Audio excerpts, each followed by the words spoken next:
జగిత్యాల జిల్లాలోని కండ్లపల్లి చెరువుకు ప్రమాదం పొంచి ఉండడంతో డ్యామ్ సేఫ్టీ అధికారులు కట్టను పరిశీలించారు. కట్ట తెగిపోతుందని రైతులు ఆందోళన వ్యక్తం చేసిన నేపథ్యంలో విశ్రాంత ఎన్సీ రామరాజు, సేఫ్టీ అధికారిని విజయలక్ష్మి, నీటిపారుదల శాఖ ఈఈ ఖాన్, జియాలోస్టు చిస్టు పద్మరాజు కట్టను పరిశీలించారు.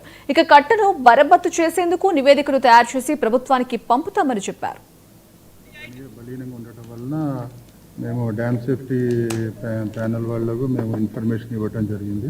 దీని మీద వెంటనే డ్యామ్ సేఫ్టీ ప్యానెల్ వాళ్ళు స్పందించి వాళ్ళు ఇమీడియట్లీ వచ్చి ఇప్పుడు డ్యామ్ సేఫ్టీ ప్యానెల్ వాళ్ళు మొత్తం తనిఖీ చేస్తున్నారు.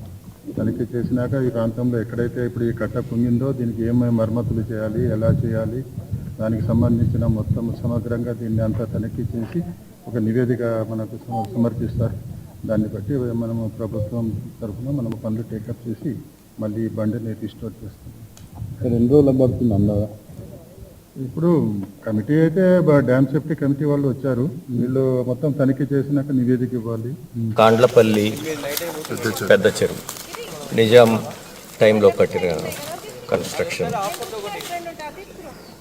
మనకి ఇక్కడ ఎర్త్ డ్యామ్లో స్లిప్ వచ్చింది.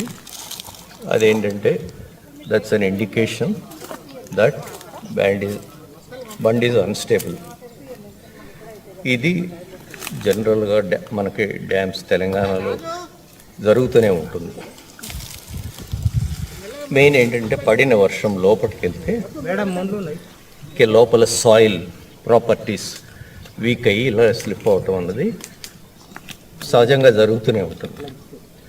ఇది ఇమీడియట్గా ఎలా రిపేర్ చేయాలి, ఏం చేయాలి, మేము ఈ గారితో మాట్లాడి ఇక్కడ ప్రాక్టికల్గా ఉన్న సిచ్యువేషన్ చూసి దాని ప్రకారం ప్రపోజల్స్ సజెషన్